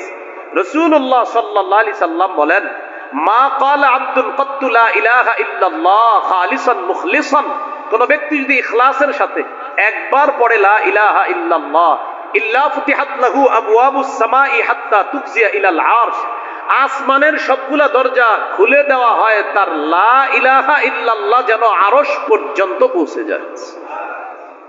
তাহলে বলেন আমরা কয় মাধ্যমে ইবাদত করছি? এদিকে তাকায় সবাই, ইনশাআল্লাহ শেষ করে দিচ্ছি, কিছুক্ষণের মধ্যে ইনশাআল্লাহ শেষ করে দেব। আমরা 5 মাধ্যমে ইবাদত করি। 1 নাম্বার কলব দিয়ে, 2 নাম্বার আমরা মুখ দিয়ে ইবাদত করি। মৌখিক ইবাদত একটা হলো তিলাওয়াতুল কোরআন, আরেকটা হলো জিকরুল্লাহ, আল্লাহর জিকির করা। মৌখিক ইবাদত আরেকটা, সেটা হলো সত্য কথা বলা। কি কথা বলা? হ্যাঁ বলেন সবাই, কি বলা? সত্য কথা বলা। এই বিষয়টার অভাব সবার মধ্যে আছে। এই জামানায় কেউ যদি আবু বকর সিদ্দিক রাদিয়াল্লাহু তাআলা আনহুর মতো সিদ্দিক, এই উপাধি এই জামানায় যদি কেউ পেতে চায়, বুখারীর বর্ণনা, রাসূল সাল্লাল্লাহু আলাইহি সাল্লাম বলেন, কোন ব্যক্তি যদি নিয়মিত সত্য কথা বলে, সকাল বিকাল উঠতে বসতে সত্য কথা বলে, হাত্তা ইউকতাবা ইনদাল্লাহি ওয়া ফি রিওয়ায়া ইয়াকুনা ইনদাল্লাহি সিদ্দিকা, আল্লাহর খাতায় তার নামটা সিদ্দিক বলে লিপিবদ্ধ হয়ে যায়। তাহলে এই যুগেও সিদ্দিক হওয়ার সুযোগ আছে। এই জন্য জবান নিয়ন্ত্রণ করা। সহিহ বুখারীর বর্ণনা, রাসূল সাল্লাল্লাহু আলাইহি সাল্লাম বলেন, মান কানা ইউমিনু বিল্লাহি ওয়াল ইয়াউমিল আখির ফালইয়াকুল খায়রা আও লিয়াসমুত, যে ব্যক্তি আল্লাহর আখিরাতকে বিশ্বাস করে সে যেন বললে উত্তম কথা বলে অথবা চুপ থাকে। এই জন্য আমরা সবাই একটু প্র্যাকটিস করি, বলেন, বললে ভালো বলবো, না পারলে চুপ থাকবো, চুপ থাকতে না পারলে ঘুমায়া থাকবো। বললে ভালো কথা বলবেন। এই সামনে একটা সময় আসতেছে আমাদের দেশে, হুদাই আপনার মঞ্চে বুঝে কিছু কই, এই কিছুদিন পরে এরকম একটা পরিস্থিতি আমাদের দেশে আসবে, মানে আপনার মুখ ইবলিস খালি খোঁচাবে, তুইও ক কিছু। তা আপনার যখন এরকম মুখ খালি চলতে চাইবে, মানে খালি মুখ উল্টা পাল্টা বলতে চাইবে, আপনি তখন বলবেন, ইবলিস তুমি আমার সাথে ঝামেলা করো না, আল্লাহুম্মা বিসমিকা আমুতু ওয়া আহইয়া। আপনি বললে সত্য কথা বলবেন, না পারলে চুপ থাকবেন। আর যদি এটাও না পারেন, ইবলিসের বলবেন ঝামেলা করবা না, আল্লাহুম্মা বিসমিকা আমুতু, আর টেনশন নেই, ঘুমায় যাবে। এই জন্য হাদিসে আসছে, মান সামাতা নাজা, চুপ থাকবে সে নাজাত পেয়ে যাবে। তাহলে 5 মাধ্যমে ইবাদত করি। 1 নাম্বার কলব দিয়ে, 2 নাম্বার মুখ দিয়ে ইবাদত করি, 3 নম্বর শরীর দিয়ে ইবাদত করি। এটাকে বলে শারীরিক ইবাদত। শারীরিক ইবাদতের মধ্যে শ্রেষ্ঠ ইবাদত নামাজ। আমার সাথে একটা কথা বলেন, তারপর নামাজ সম্পর্কে একটি হাদিস শোনাচ্ছি। বলেন, হাজারো ব্যস্ততার মাঝে একটি কাজ সর্বাধিক গুরুত্ব দিব, নামাজ। আবার হাজারো ব্যস্ততার মাঝে একটি কাজ সর্বাধিক গুরুত্ব দিব, নামাজ। ছাত্র ভাই যারা আছেন, পড়ার টেবিলের সামনে এটা লিখে রাখবেন যে আমার হাজারো ব্যস্ততার মাঝে একটি কাজ সবচেয়ে গুরুত্ব দিতে হবে, নামাজ। অফিসে যারা চাকরি করেন, আপনার চেয়ারটা যেখানে আছে সামনে লিখে রাখবেন, হাজারো ব্যস্ততার মাঝে একটি কাজ কখনো ভুলে যেও না, সেটা হলো নামাজ। আল্লাহ তাআলা হাদিসে কুদসির মধ্যে বলেন, তাফাররাগ লিইবাদাতি, আমার ইবাদতের জন্য একটু সময় বের করো বান্দা। আমলা সদরকা গিনা, আমি তোমার অন্তর ধনাঢ্যতায় পরিপূর্ণ করে দিব। ওয়া আসুদ্দা ফাকরাক, আমি তোমার দারিদ্রতা দূর করে দেব। তাহলে হাজারো ব্যস্ততার মাঝে সবচেয়ে গুরুত্ব দিব একটি কাজ, সেটা হলো কি? মনে থাকবে তো ইনশাআল্লাহ? রাসূলুল্লাহ সাল্লাল্লাহু আলাইহি সাল্লাম বলেন, আরাআইতুম লাউ আন্না নাহরান বিবাবি আহাদিকুম ইয়াগতাসিলু ফীহি কুল্লা ইয়াউমিন 5 মাররাত, আচ্ছা তোমাদের কারো বাড়ির সামনে একটা পুকুর আছে, ওই পুকুরে কোনো ব্যক্তি দৈনিক 5 বার গোসল করে, বলো তো তোমরা, হাল ইয়াবকা মিন দারানিহি শাইউন, ওই ব্যক্তির শরীরে কোনো ময়লা থাকবে? এক ব্যক্তির বাড়ির সামনে একটা পুকুর আছে, বাড়ির মালিক ওই পুকুরে দৈনিক 5 বার গোসল করে। সাহাবীদেরকে রাসূলুল্লাহ সাল্লাল্লাহু আলাইহি সাল্লাম জিজ্ঞাসা করলেন, বলো তোমরা তার শরীরে কোনো ময়লা থাকবে? সাহাবীরা বললেন, লা ইয়াবকা মিন দারানিহি শাইউন, তার শরীরে কোনো নাপাকি থাকবে না। রাসূলুল্লাহ সাল্লাল্লাহু আলাইহি সাল্লাম বললেন, ফাযালিকা বিত্তু সালাওয়াতিল খামস ইয়ামহুল্লাহু বিহিন্নাল খাতায়া, যেমনি ভাবে দৈনিক 5 বার কোনো ব্যক্তি গোসল করলে তার শরীরে কোনো ময়লা অবশিষ্ট থাকে না, নিয়মিত কেউ যদি 5 ওয়াক্ত সালাত আদায় করে, আল্লাহ তাআলা তার গুনাহগুলা ধুয়ে মুছে সাফ করে দেন। তাহলে হাজারো ব্যস্ততার মাঝে একটি শারীরিক ইবাদত সবচেয়ে গুরুত্ব দেওয়া, এটার নাম কি? নামাজ। মনে থাকবেন ইনশাআল্লাহ। মাইকম্যান ভাই যারা আছেন, কই মাইকম্যান ভাই, নামাজ পড়েননি ডেলি? হ্যাঁ, আপনি যে এত মাহফিল করেন, এই যে প্রতিদিন মাহফিল করেন, কিছুদিন পরে তো ডেলি মাহফিল করবেন, শ্রোতাদের চেয়ে মাহফিল বেশি শোনে কে? মাইকম্যান। কি ঠিক নেই? তো মাইকম্যান ভাই, আমরা বলি না যে উনি নামাজ পড়ে না, আমরা আশাবাদী পড়ে। আপনার মালিককে বলবেন নিয়মিত যেন আপনাদেরকে নামাজ পড়ায়। না মাইক ঠিক আছে, মাইক সমস্যা নেই, আপনি মাইকে সমস্যা নেই, আপনি নামাজ পড়বেন ডেলি। বলেন ইনশাআল্লাহ, এই সবাইরে বলেন ইনশাআল্লাহ। নামাজ ডেলি পড়লে আল্লাহ বরকত দিবে, এই মাইক ব্যবসায় আল্লাহ বরকত দিবে। ডেলি নামাজ পড়বেন, আপনি মালিককে বলবেন নামাজের সুযোগ দিতে ডেলি। ফজরের সময় কি করেন? ঘুমায়া থাকেন, এই যে এইখানে তো ঘুমায়া থাকেন অনেক সময়, তো এইখানে ঘুমায়া থাকলেন, হুজুররা যারা আছেন ফজরের সময় ডাক দিয়ে দিবেন, মাইকম্যানরা দেখবেন ফজরের সময় ওরা এইগুলোর জন্য ঘুমায়া থাকে, এইখানেই ঘুমায়া থাকে, এদেরকে ডাইকা নামাজ পড়ান। ইউটিউবার যারা আছেন আজকে এসা পড়ছেন কিনা আমি জানি না, বলা দরকার নেই পড়ছেন কিনা, যদি পড়ে না থাকেন বাস সাক্ষী বানানো দরকার নেই আমাদেরকে, পড়ে নিন, আপনারাও পড়ে নিন। ইউটিউবার মাইকম্যান যারা আছেন সবাই নামাজ পড়ে নেবেন, কারণ আজকে আমরা একটা কথা শিখছি, হাজারো ব্যস্ততার মাঝে একটি কাজ ভুলে যাওয়া যাবে না, সেটা কি? বাস এই কথা মনে রাখা। আল্লাহ আমাদের সকলকে মনে রাখার তৌফিক দান করে। এটা হলো শারীরিক ইবাদত। আমরা যেই 5 মাধ্যমে ইবাদত করি এর মধ্যে 4 নাম্বার মাধ্যম হলো অর্থ সম্পদ দিয়ে ইবাদত করি, এটাকে বলে আর্থিক ইবাদত। আর্থিক ইবাদতের মধ্যে শ্রেষ্ঠ ইবাদত যাকাত দেওয়া। রাসূলুল্লাহ সাল্লাল্লাহু আলাইহি সাল্লাম বলেন, মান আতাহুল্লাহু মালান ফালাম ইউআদ্দি যাকাতা মুসিলা লাহু ইয়াউমাল কিয়ামাতি শুজাআন আকরা। যে ব্যক্তিকে আল্লাহ সম্পদ দান করেছেন আর সে যাকাত তার উপর ফরজ হওয়া সত্ত্বেও যদি সে যাকাত না দেয়, তার এই অনাদায়ী যাকাতযোগ্য যে সম্পদ যেটা সে আদায় করেনি, এটাকে বিষধর সাপে রূপান্তরিত করা হবে। এই সাপ তার পা থেকে পেঁচায়া তার মুখ বরাবর এসে ফনা দিয়ে বলবে, আনা কানজুকা আনা মালুকা, আমি তোমার সেই সঞ্চিত সম্পদ যেটার যাকাত তুমি আদায় করনি।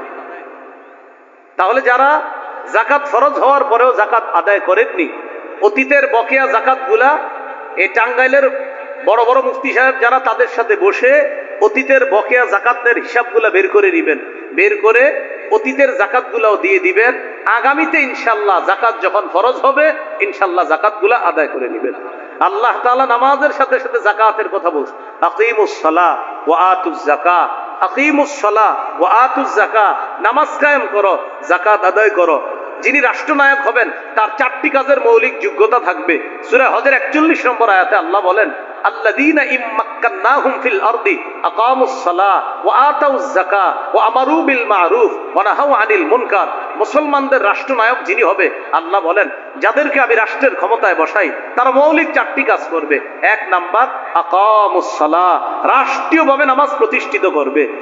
এলাকায়, সমাজে, ঘরে, বাহিরে রাষ্ট্রে নামাজ প্রতিষ্ঠিত করা, এটা রাষ্ট্রপ্রধানের দায়িত্ব হবে একটা। ও আতাউজ যাকাত, যাকাত আদায় করবে। যারা যাকাত উসুল করে না, আদায় করে না, তাদের যাকাতগুলা রাষ্ট্রীয়ভাবে রাষ্ট্রনায়ক আদায় করতে হবে। তাহলে দেখেন, রাষ্ট্রনায়ক যিনি হয় মুসলমানদের, তারও একটা দায়িত্ব হয় অন্যতম যাকাত ভিত্তিক রাষ্ট্র ব্যবস্থা গড়ে তোলা। কি ভিত্তিক বলেন? কি ভিত্তিক বলেন আমার সাথে? সুদ ভিত্তিক রাষ্ট্র ব্যবস্থার শেষ পরিণতি ভিক্ষা। এইভাবে বলেন সবাই, ভিক্ষা। সুদ ভিত্তিক রাষ্ট্র ব্যবস্থার শেষ পরিণতি কি? আর বলেন যাকাত ভিত্তিক রাষ্ট্র ব্যবস্থার শুভ পরিণতি ধনী হওয়া। কি হওয়া? বলেন সুদে ফকির আরো ফকির হয়, যাকাতে হাজারো ফকির ধনী হয়। কেন না বলেন? সুদের অর্থ মূলধন সহ ফেরত দিতে হয়, যাকাত ফেরত দিতে হয় না। কি বুঝে আসছিনি? সুদ আবার দিতে হয়, দাও দাও, মূলটাও দাও, সুদও দাও। 1 জন ধনী হয়, 100 জন গরিব হয়। আর যাকাতে 10 জন গরিব, 10 জনই ধনী হয়ে যায়। সুবহানাল্লাহ। এ হলো 4 নাম্বার। আমরা কি মাধ্যমে ইবাদত করি? আর্থিক। 5 নাম্বার সর্বশেষ কথা, আমরা আর্থিক এবং শারীরিক মাধ্যমে ইবাদত করি। এটা বলেন তো কি হইতে পারে? হজ। মাশাআল্লাহ, কি হইতে পারে? হজ করতে টাকাও লাগে, হজ করতে শরীর লাগে। রাসূলুল্লাহ সাল্লাল্লাহু আলাইহি সাল্লাম বলেন, মান হাজ্জা লিল্লাহ, যে ব্যক্তি আল্লাহর জন্য হজ করলো, এই হজের মধ্যে গিয়ে ফালাম ইয়ারফুস ওয়ালাম ইয়াফসুক, ওই ব্যক্তি অশ্লীল কথা বলে না, অশ্লীল কাজকর্ম করে না। রাজাআ কায়াউমিন ওয়ালাদাতহু উম্মুহু, সে হজ থেকে এমন ভাবে ফিরে আসলো যেন তার মা আজকে তাকে জন্ম দিল।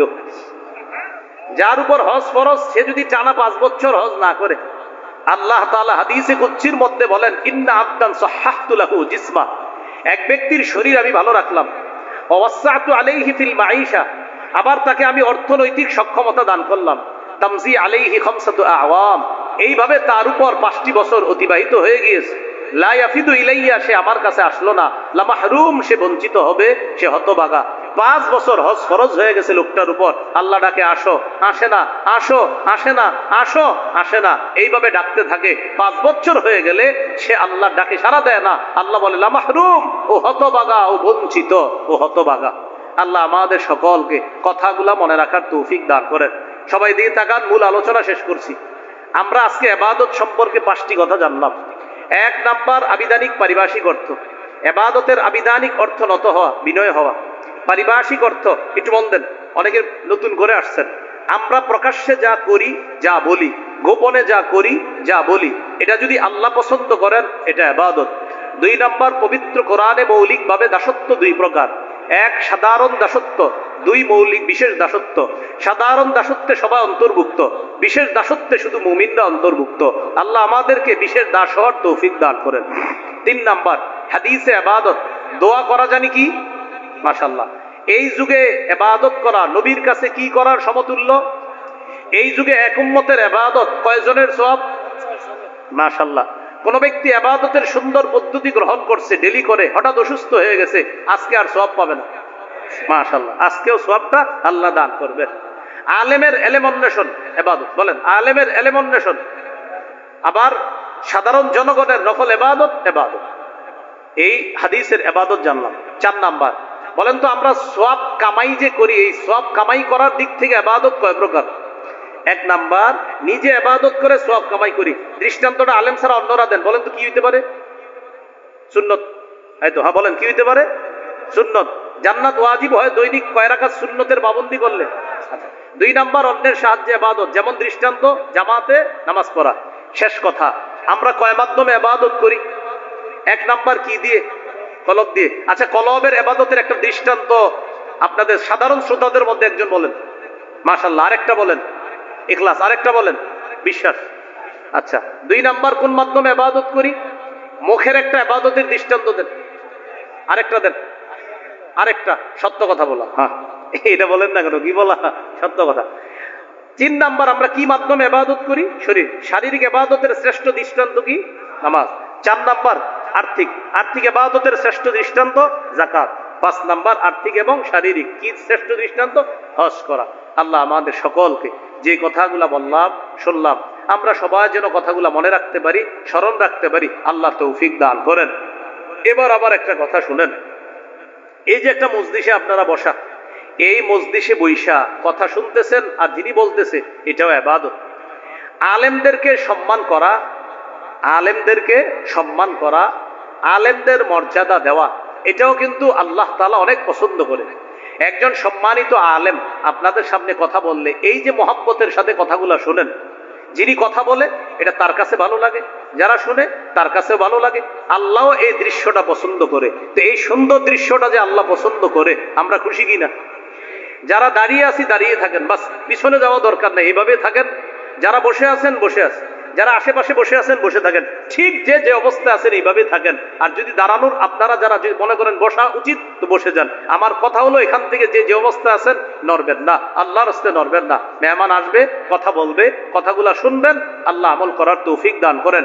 আজকে যারা কথা বলতেছে, আমি বললাম আরো বলবে, কোন কথা আল্লাহ আপনার হেদায়েত দিয়ে দিবে সেটা আপনার জানা নাই, আমারও জানা নাই, বলনেওয়ালারও জানা নাই। আল্লাহ জানে কোন কথায় আপনার হেদায়েত হয়ে যাবে। বলনেওয়ালা শুধু দোয়া করতে পারে যে আল্লাহ আমার কথায় হেদায়েত দিয়ে দেন। এই জন্য আল্লাহর রাস্তে এই সুন্দর পরিবেশটা আমি যাইতে যাইতে দেখবো যে পরিবেশটা আছে, বলেন ইনশাআল্লাহ। আল্লাহর রাস্তে কেউ উঠাউঠি করবো না। আল্লাহ আমাদের সকলকে তৌফিক দান করেন।